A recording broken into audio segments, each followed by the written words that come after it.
একটা মেয়ে কখন সবচেয়ে বেশি অসফল জানেন? বউ অবস্থা। সে যখন বাড়ির বউ তখন সে এই যে আমি অসফল হচ্ছি এই জায়গায়। আমি লিরিক্স ভুলে যাই। আমি কি বলবো সেগুলো ভুলে যাই। আমি কি করব সেটাও ভুলে যাই। মাঝে, মাঝে আমার স্ট্যান্ড নাড়া দিয়ে ফেলে দেয়। আর কামড় তো আছেই। এই কন্টিনিউ কামড়াকামড়ি করে। রাত হইলে তার দুষ্টামি জাগে, দিন হইলে সে ঘুমায়।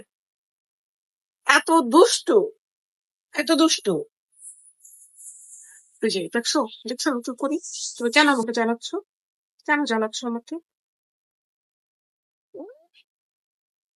এতদিন মানুষের আওয়াজে ভিডিও করা যেত না, এখন ওইটা থামছে। এইটার জন্য ভিডিও করা যায় না। বিলিভ মি, আমি এই বাসায় আসার পরে মানে এরকম ফেস টু ফেস ভিডিও খুব কম করেছি। এই এই যে এই এনার জন্য। আমার হাতের এমন কোনো জায়গা নেই যেখানে তার কামড়ের দাগ নেই। জি, জি, দেখো তো একটু, একটু দেখো না। ক্যামেরা দিকে একটু, এই যে দেখো, জি, জি, জি, জি। এটা হাই দাও, এটা হাই দাও। দেখা পাচ্ছি। কুটুস।